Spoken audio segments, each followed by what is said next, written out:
Imagine, just picture this scenario. A wealthy but inadequate son barges into your home, your fortress, insisting he's taking your wife for a few nights. How would you react? And to top it off, he starts openly threatening you. My initial impulse was to tackle him and deliver a few punches to his arrogant face, but I opted for a different approach. As I wrapped up loading my tools into my pickup truck that Thursday afternoon, my mood wasn't the best. The client I'd been dealing with for the past fortnight seemed unable to make up his mind about the staircase project. Constantly requesting alterations to the original plan, the latest change demanded this morning was so extensive that it necessitated dismantling a significant portion of the work already done. Furthermore, consulting with the architect and engineer was imperative, as accommodating the client's latest whim meant redrawing the structural plans. Consequently, the following day unexpectedly turned into an off day. I'm Kenneth Morrison, the lead artisan and proprietor of a small woodworking carpentry shop specializing in crafting top-tier staircases. My clientele comprises affluent mansion owners, hotels, restaurants, and offices willing to shell out well over $50,000 for a bespoke artistic staircase. At 34, I'd been married to Daphne Tupper, 29, for 4 years. Daphne, a successful lawyer at Kramer, Boylan & Hendricks, a law firm specializing in commercial and intellectual property law. We hadn't yet started a family, primarily because Daphne wanted to establish her career first. Arriving home at 4:30 p.m., I was taken aback to find my wife's car in the driveway. Typically, she worked late on Thursdays to have a shorter day on Fridays. Entering through the back door, my usual path after a day at a construction site, I noticed a slight water pressure problem. It was unusual to find Daphne in the upstairs shower at this time, as she typically showered either in the morning or before bed.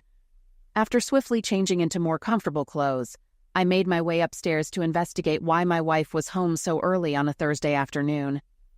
As I suspected, Daphne had recently finished showering and was now putting on some enticing black fishnet stockings. A brand new black dress lay on the bed, patiently awaiting its turn to be worn. "Hey, honey, why are you home so early? Did I forget something? Do we have plans tonight that slipped my mind?" I asked. She looked at me with an expression I hadn't seen before, a hint of nervousness apparent, though she tried to conceal it. Letting out a sigh, she replied, "No, Kenneth, you haven't forgotten anything. I'm going out tonight and you're not. I'll be away until Sunday afternoon spending the weekend with Derek Kramer." "What? What are you talking about? Is it a business trip or something?" I inquired. "No, Kenneth, it's not a business trip. Derek has a hotel suite reserved for him and me. I'll be back next week, but this weekend is for him," she said, her tone defiant though her words seemed rehearsed. "No, you can't. I don't want my wife spending a weekend with another man. What is this nonsense?" I protested. "Well, you better accept it, Kenneth, because that's what Derek wants, and I advise you not to cross him," she chuckled. "So you're willingly going along with this scheme. You expect me to just accept it, suppress my feelings, and let you go, and then you'll return as my faithful wife after this weekend?" I retorted, my words dripping with sarcasm. "I never said it's just for this weekend. Derek mentioned he wants it to happen occasionally. So, yes, deal with it and keep quiet. Trust me, your life will be much simpler if you go along with it," she stated firmly. "We'll see about that. I won't tolerate this, Daphne. You better think about what you're doing because I won't let that arrogant guy control my life. If you think I'm a pawn you can manipulate without objection, you're in for a rude awakening," I warned. By then, she had finished getting ready for the evening. I went downstairs, grabbed a beer from the fridge, and noticed a Mercedes parking in front of the house. Mr. Smug himself emerged, walked up to the front door, and rang the bell. "Kenneth, that's Derek. Will you go answer the door?" she yelled from upstairs. I quickly punched in a code on the back door alarm panel, set up my cell phone for video recording, and put it in my t-shirt pocket to capture everything. Then I waited in the living room. I'd known Derek Kramer since Daphne started working for CBH 3 years ago.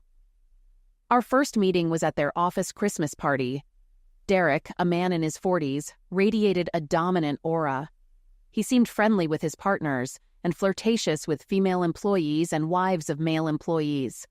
However, around his male employees and the husbands of female employees, he was arrogant and disdainful. I took an instant dislike to the guy. Daphne descended the stairs with visible anger and opened the door while I observed from the living room, sipping my beer. She apologized for the delay, expressing uncertainty about her husband's manners, and then whispered something to Derek, though I couldn't discern her words. Derek, upon entering the living room, confronted me about an apparent issue with Daphne spending the weekend with him. His demeanor resembled that of a school principal addressing a disobedient child. Surprised by his audacity to assume authority in my own home, I firmly warned him to leave, my fists clenched. He laughed loudly with Daphne smirking beside him. He dismissed the idea of involving the police, confident they wouldn't intervene. Upon noticing my cell phone recording, he snatched it, attempting to stop the footage. Failing due to the password lock, he angrily threw it onto the ceramic floor, which predictably won the confrontation. He asserted his dominance, declaring that Daphne would spend the weekend with him regardless of my feelings, emphasizing that my opinion was inconsequential. Any attempt to intervene would result in dire consequences, including the exposure of alleged criminal activities. He warned against upsetting Daphne or taking any action that could jeopardize his plans. I decided to act oblivious. It's highly unlikely that such information would become public knowledge. I've never been involved in money laundering or had any association with illegal materials involving children, I replied mechanically. That can be easily arranged. Uploading material to your computer is a simple task. I possess content that could quickly tarnish your reputation. I chose to feign even more ignorance.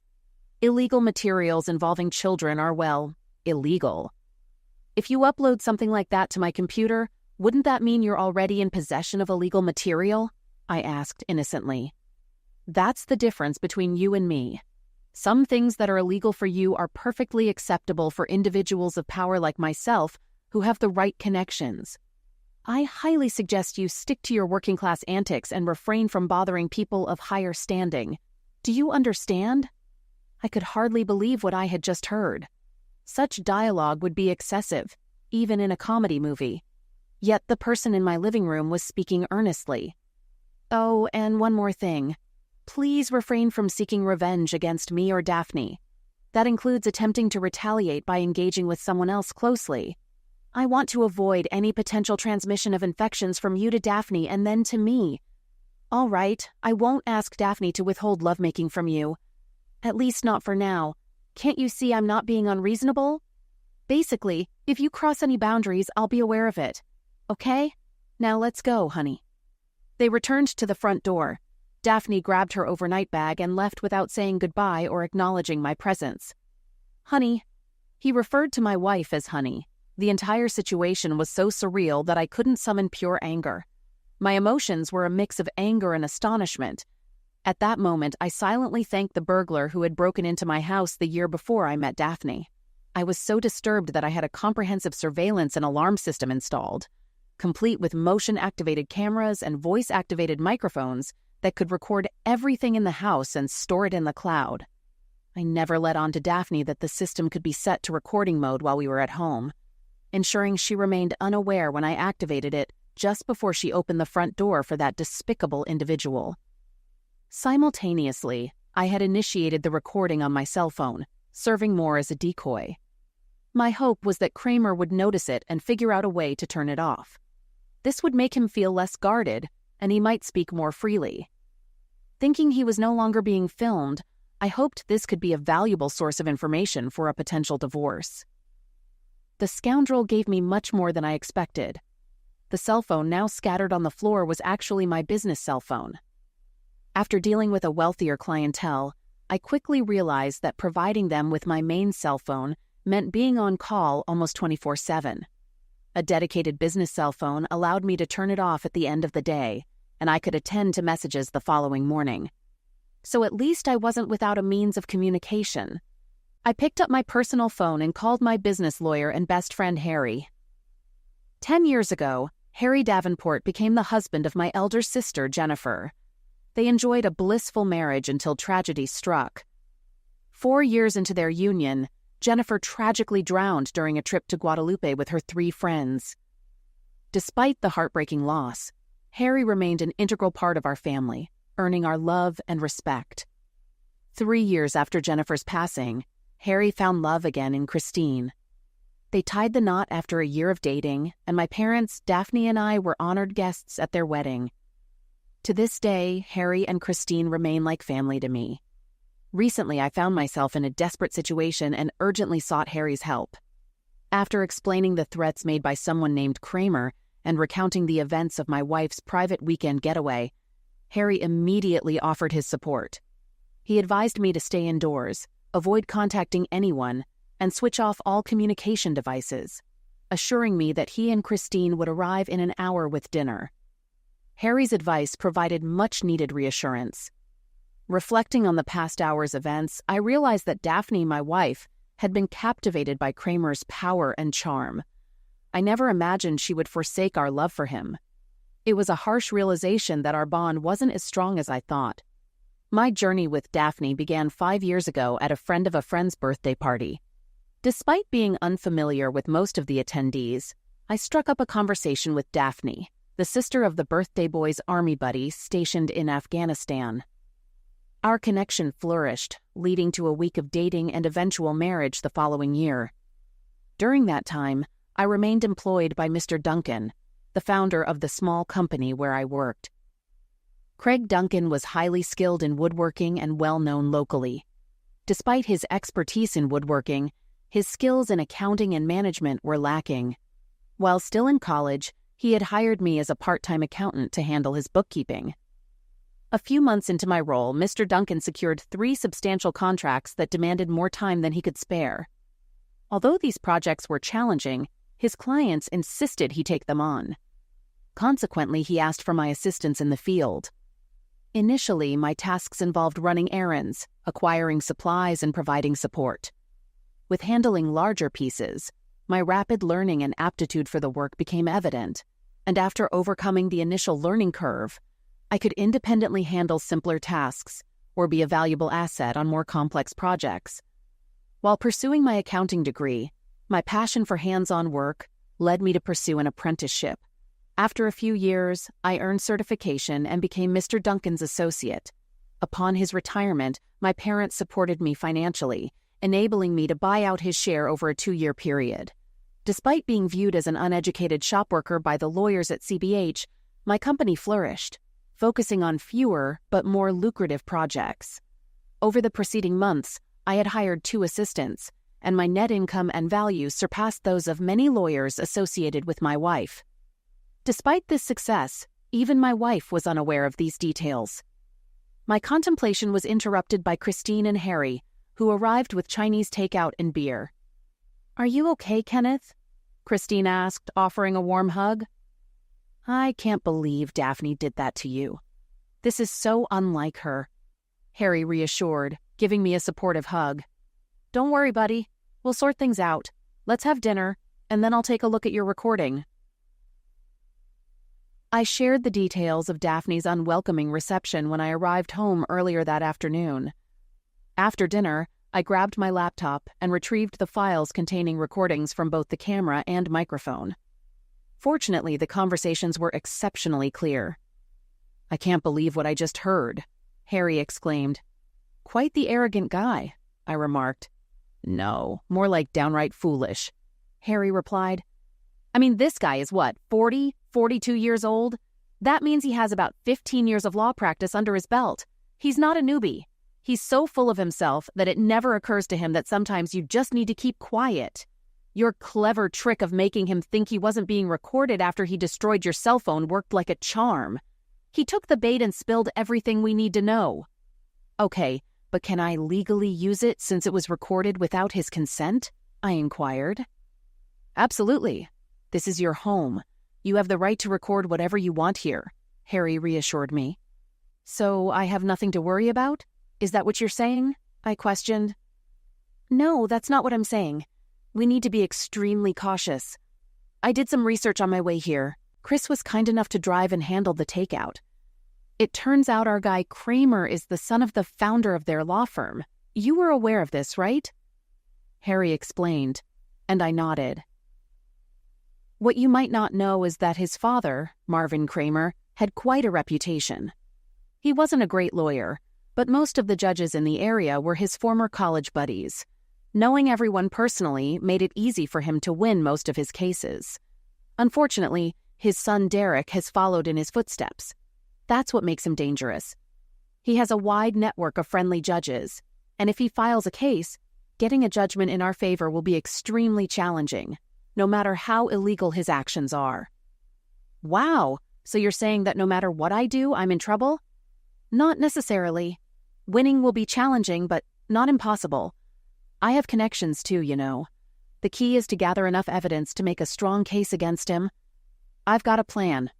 But you mentioned that the judges will always side with him, I inquired. Unless we take the case to criminal court, that's what we'll aim for. Our conversation was interrupted by a knock on the front door.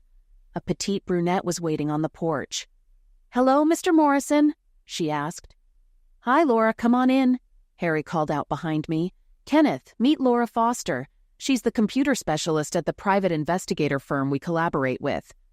I took the liberty of reaching out to her after our earlier call tonight.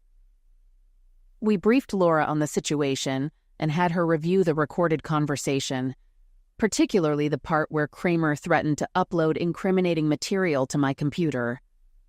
Laura paid close attention and then outlined the plan. "All right, there are two possible scenarios. Either they come here during the day, likely with your wife's assistance, sit at your computer, change the date and upload their content, making it appear as if it was done before Kramer's visit. If that happens, your camera system will capture everything. Just ensure it's in record mode before you leave for work in the morning." She pulled a small gray box from her bag. "The other option is remote access to your computer for their mischief. I'll install this module upstream of your modem to record anyone attempting to access your router and monitor what they try to upload or download. Take a few minutes to transfer all your personal or sensitive data and files onto a flash drive, then delete everything on your computer. The goal is to prevent them from accessing it. I'll assist with this just to ensure you don't unintentionally leave any hidden data on the computer," Laura explained confidently. It was evident that she was well-versed in her field. "Let's begin, Kenneth. Currently, your only evidence against him for blackmail is a recording. If you attempt legal action with just that, your case might be dismissed swiftly. Public opinion doesn't view blackmail as a very serious crime, and the judges he knows may support him. The ideal scenario would be if Kramer actually uploaded illegal material to your computer and then reported it to the police, alleging he has evidence of you possessing illegal content. In that case, we would have a trail indicating that all of this occurred without your presence at the computer. With the advance warning you received from Kramer, which you recorded, we would have enough evidence to build a robust case against him in criminal court. His judge friends would be less inclined to support him if he's involved in criminal activities, especially those related to illegal materials with children, and they would distance themselves from him." "I find that disturbing and twisted," I remarked. "Yes, but Kramer is just as twisted. One more thing. Can you refrain from using your computer for the next few days? If Kramer proceeds with his plan and reports you, the police inspectors may want to check the computer records to confirm if anyone accessed the illegal files. Post-upload. If you avoid using it, the records will remain clean, which would be more advantageous for us. Also ensure that your cell phone doesn't connect to your home Wi-Fi in the coming days." To prevent them from using your phone instead of your computer, Laura installed the surveillance module and erased all sensitive information, including my company paperwork from both my computer and cell phone. The module will forward us copies of all access requests. "I'll reach out to Harry and you once we have some information. Best of luck, guys," Laura informed us before leaving. "All right, let's get back to more practical matters," Harry suggested. "Kenneth, do you want to start the divorce process now, or do you prefer waiting until Daphne returns to see if things can be resolved?" "No, I want a divorce as soon as possible. I can't stay married to someone easily influenced and corrupted by self-proclaimed powerful men. No hesitation. I want out." "All right then, I'll contact Claudia Milton tomorrow.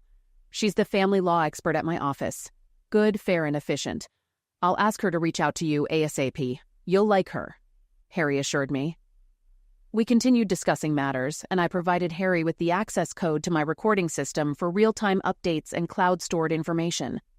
Christine and Harry departed around 11 p.m. I took a Zopiclone and fell asleep within half an hour. At 8:30 the following day, Claudia Milton called me after concluding a conversation with Harry, who had detailed the specifics of my situation.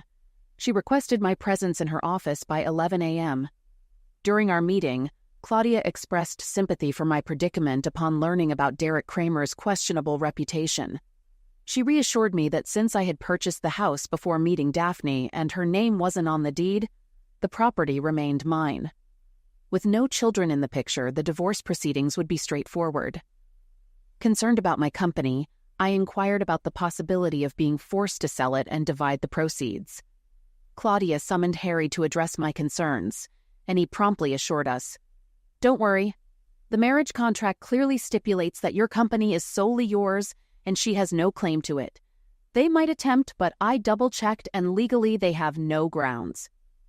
I concluded the meeting with Claudia at 12:30, handling financial matters as instructed. She took charge of the situation, assuring me that everything was under control and Daphne would be served the divorce papers at her office on Monday. Later, I replaced my damaged cell phone and spent the remainder of the weekend tending to the yard and catching up on my favorite TV series. Despite my ongoing anger towards Daphne, I struggled to fully comprehend the reality of the situation. While I anticipated mourning the marriage eventually, at that moment, my emotions were still too raw. The thought of Daphne returning home on Sunday loomed, and I debated whether to sleep in the guest room or assign it to her. Ultimately, I decided that it was my house, and she had walked out on me. Refusing to share my bed with her, I relocated all her belongings to the guest room. Subsequently, I purchased a new lockable doorknob and installed it on my bedroom door, keeping the key in my pocket. Upon hearing Derek's car arrive the following evening, I activated the surveillance system to record. I witnessed Daphne engaging in a prolonged French kiss with her boss before exiting the car and waving as he drove away. I was seated in the living room, apparently engrossed in a book, when she entered. "Hi, honey. How was your weekend?" she asked, seeming anxious. Despite her attempt to conceal it, I could tell that she wasn't as composed as she appeared. I refrained from acknowledging her, keeping my focus on my book. "Fine. Continue with your sulking. Derek was spot on when he mentioned you would act this way, suggesting you lack the intelligence to understand my needs or the maturity to accept your shortcomings." She ascended the stairs. As she left, I began counting. 1, 2, 3. "Kenneth Morrison, what's going on? Did you put a lock on our bedroom?" "Correction, on my bedroom," I responded calmly. "All your belongings are in the guest bedroom. You'll be staying there until you find an apartment." "What the hell? Wait until I tell Derek about this. This was not part of the agreement." "Agreement? What agreement? I haven't agreed to any of your partner's nonsense. Either you stay in the guest room or leave. Perhaps Kramer's wife can accommodate you in her marital bed." She glared at me, not uttering a word, stormed into the guest room and slammed the door. I followed her upstairs, yelling through the door, "Speaking of agreements, what was in it for me, by the way?" No response. I returned upstairs. After 15 minutes, my phone began buzzing with text messages from an unfamiliar number. "What's this I hear, cuck? You won't let Daphne into her own room. I thought I explained things clearly to you. Even someone like you should comprehend. For tonight, I'll overlook your childish crisis. Tomorrow, you'll prepare Daphne's favorite dinner and apologize for your behavior. If you behave the rest of the week, I'll permit her to be in bed with you next weekend. Fail to comply and you'll discover my threats are genuine. Follow my instructions. No questions. Clear." I couldn't believe what I was reading. This person bordered on being heartless, delusional, and foolish. I chose not to respond, but took a screenshot of the conversation and sent it to Harry. Harry responded 3 minutes later, saying, "Incredible. This guy thinks he's top-notch, but he's just a first-rate idiot. Keep the conversation intact and don't bother replying to him." Kramer continued to send a couple more acknowledgement requests, to which I remained silent. Eventually, he stopped reaching out. I didn't encounter Daphne again that evening. I went to bed, securing the door and leaving the recording system on, I texted one of my assistants, informing him of my late arrival the following day. I waited until the morning after Daphne had departed before getting up and preparing for the day. While having breakfast, I downloaded the recordings from my system overnight. Daphne hadn't left the guest room until that morning. She had used the guest bathroom for a shower and left without eating breakfast. Surprisingly, she hadn't attempted anything with my computer. As expected, I received a text from Claudia Milton. "Hi, Kenneth. Just confirming that the divorce papers will be served at Tenkodor this morning. I informed Harry as well. Have as good a day as possible considering everything." Before heading to the shop, I ensured my home system was still recording and set to send alerts to my phone. If activated, I had an 11 a.m. meeting with the architect to discuss final modifications for my current client. I kept myself busy with minor tasks until the meeting. I anticipated a call from Daphne shortly after being served, but it never came. At 10:45, I messaged Harry, expressing surprise at Daphne's lack of contact. "This means she's talked to Kramer about the divorce papers. They might already be scheming. I'll call Laura. Stay tuned," Harry replied. The meeting proceeded smoothly, allowing me to stay focused, surprisingly. I spent the remainder of the afternoon maintaining my tools and tidying up the shop. At 3:12 p.m., I received an alert on my cell phone. I texted Harry that the show was in motion. He responded with a thumbs up. I accessed my system and watched the live events unfolding in my house. Daphne had returned, accompanied by an unfamiliar man. They entered our home office and activated my computer. Minimal conversation was exchanged between them. The man spent a few minutes decrypting my password, then inserted a flash drive into my computer and engaged in suspicious activities for about 10 minutes. Thankfully, I captured clear images of his face. Meanwhile, Daphne went to the guest room and packed her belongings in garbage bags, as her suitcases were apparently in the master bedroom closet.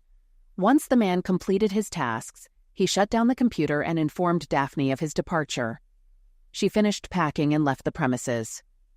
At 3:56 p.m., shortly after the recording ceased, Harry contacted me. "All right, Kenneth. Head home and act normally. I suspect they will involve the police tonight or tomorrow, so be prepared for an inspector's visit. Obtaining a search warrant takes a few hours, so anticipate their arrival tomorrow." "Could I get arrested?" I inquired. "It's a possibility. If it happens, maintain silence. Don't answer any questions. I've already reached out to Stephen Lindsay, a reliable criminal defense lawyer. I've shared all pertinent information, including the recordings. He assures me this will be the easiest case of the year," Harry assured. I provided Harry with the code to control my alarm system recording in case of an arrest. After some more discussion, we concluded our conversation. I felt extremely anxious as I drove home. The evening passed without any police visits, calls from Daphne, or unpleasant messages from Kramer.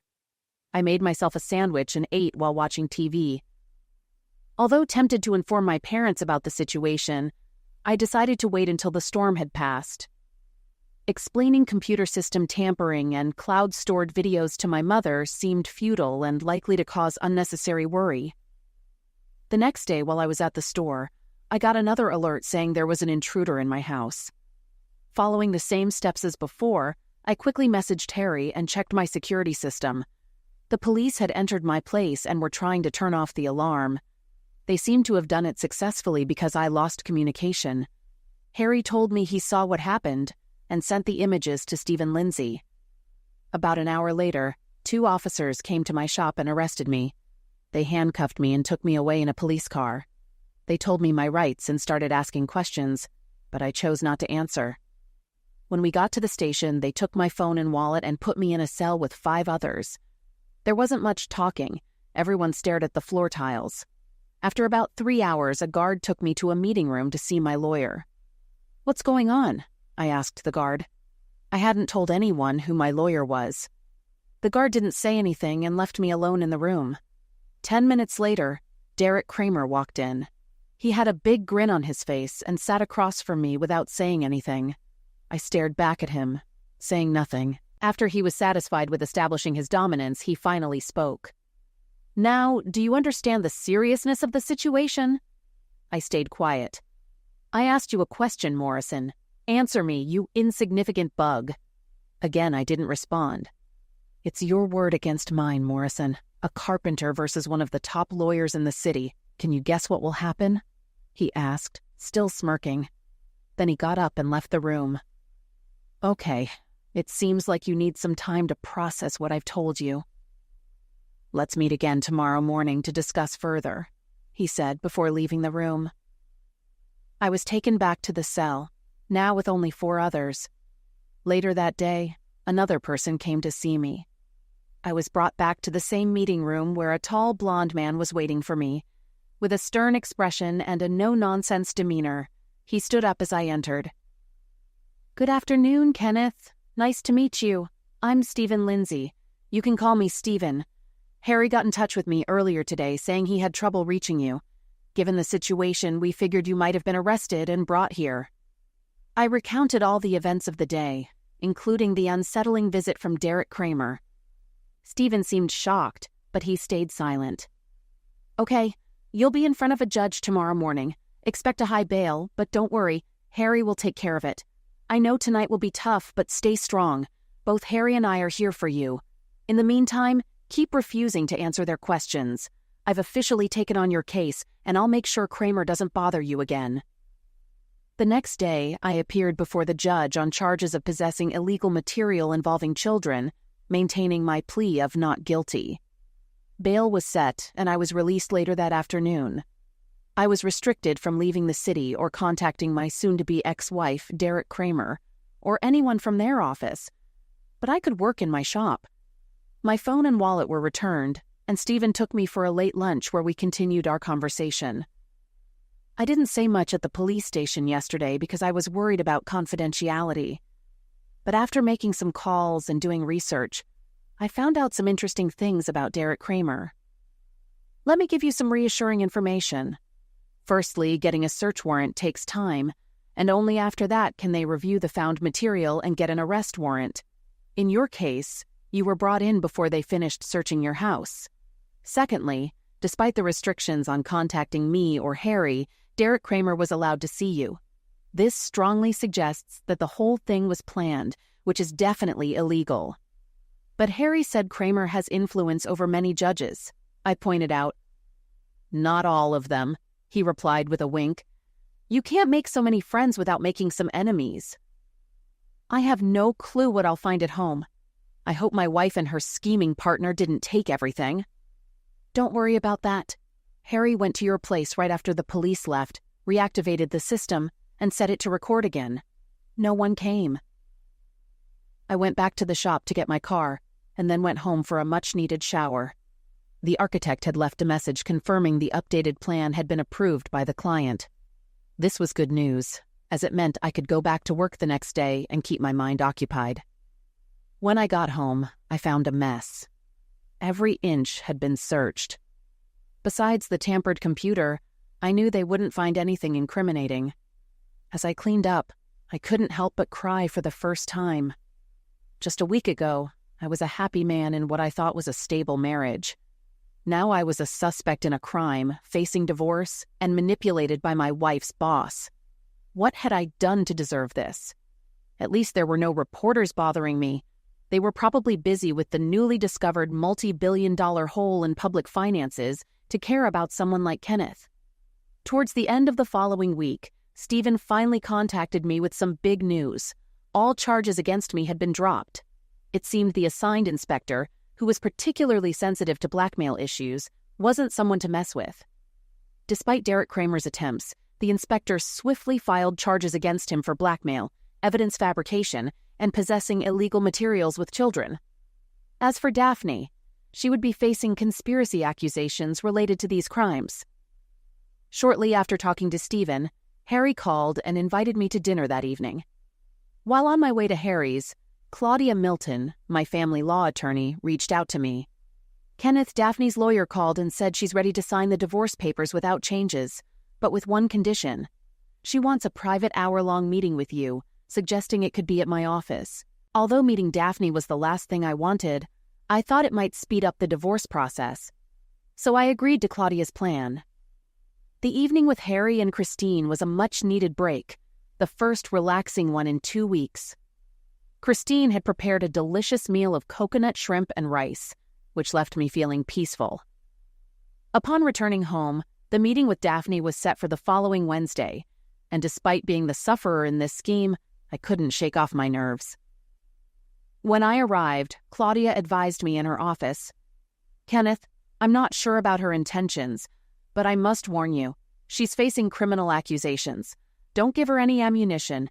Be careful of what you say. We can't search her for recording devices, so she might be recording you."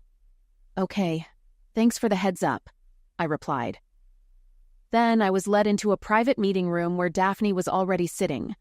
I expected to encounter the same spiteful and arrogant Daphne I'd known, but she seemed broken.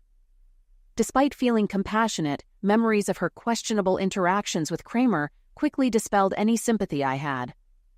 "Thank you for meeting with me, Kenneth. After everything, what could you possibly want to say to me?" Her tears began to flow. Daphne expressed regret and apologized to Kenneth for her past behavior, admitting she had been under Derek Kramer's influence. She mentioned feeling awakened upon learning about the dropped charges against Kenneth and the potential accusations they might face. This realization led her to feel deep remorse and shame, especially considering the insignificant nature of the incident. For the next 30 minutes, she continued to reflect on her behavior without asking for any information or probing me further. "I understand. It's over between us, Kenneth. If I were you, I'd seek a divorce too. I don't blame you for ending things. I've quit my job. I made it clear to Derek Kramer I never want to speak to him again. I've gone back to my parents' house and confessed everything. They're furious with me. Let's just say the atmosphere at home is anything but warm and welcoming." I looked at her quietly. Frankly, there was no smart comeback to all of this. She had created her own mess, and now she had to deal with the consequences. The months and maybe even years ahead will be tough for me, Kenneth. I'm not sure what life holds for me. My only hope is that eventually, after everything settles, we might have a chance to be friends. "That's a long shot, Daphne. Very long. We'll see how it goes. Best of luck." I got up and left the room. Part of me still cared for her, but reconciliation was out of the question. Despite wanting revenge initially, circumstances had already made her miserable. She had learned her lesson, and there was no need for more punishment. Daphne made a deal by cooperating fully with authorities against Derek Kramer, which led her to move to another city. After that, I lost contact with her. When allegations against Kramer became public, 2 other men came forward, accusing him of blackmail. Kramer got a 12-year jail term as the police had recordings of all my interactions with him. My testimony wasn't needed. After Kramer was convicted, I sued him and what was left of his firm, and I got a $2 million settlement, with a good chunk going to Harry. Despite pretending to be outraged, I was happy to reward Harry for his invaluable help. My company is doing well, and I'm close to acquiring a specialty door manufacturer, which will improve our operations. With 6 employees who feel like family, I'm content. Harry and Christine invited me to a BBQ a few days after my divorce was finalized. There, I met Christine's younger sister, Kathy, and we hit it off immediately. We've been dating for a few weeks, and we'll see where it leads. Several weeks after settling the case against CBH and Kramer, I visited Kramer in jail, making sure the guard made him stay for our chat. I smirked as he entered, starting with a taunt. "What's up, cuck?" Kramer tried to leave, but the guard made him sit and listen. Ignoring his insults, I casually mentioned, "Oh, interesting preemptive strike. Heard your wife, Jessica, filed for divorce. Maybe I should ask her out for dinner and give her a memorable night." Furious, Kramer snapped, "You rogue. If you do that—" I cut him off. "Save your spit, idiot. I've done that already. Her hummingbird tattoo on her upper left thigh is quite lovely, isn't it, cuck?" He turned beet red. He was about to threaten me again, but then he realized it wouldn't help. Anyway, I wasn't there to talk about Jessica. I just wanted to let him know he's a fool who needs reminders of his own foolishness. Threatening a man in his own home and outlining consequences if he doesn't comply isn't exactly smart, is it? Even a carpenter would see that. "Let's say this time you're the one left in the dust." I laughed while he simmered with anger. "Oh, and didn't you say certain materials were illegal for a simple man like me? But but fine for a powerful figure like yourself? Your power amazes me. Perhaps it's the jumpsuit. It suits you." Kramer was so mad he seemed close to a breakdown. "Before I go, I have something Jessica and Daphne thought you might find enlightening." I handed him a folded paper. He unfolded it and looked at it. "What the hell is this?" he asked. "Exactly." I chuckled. "It's a depiction of female gender organ, commonly referred to as a private part." I pointed to a spot on the drawing. "They wanted you to know that's the arousal point."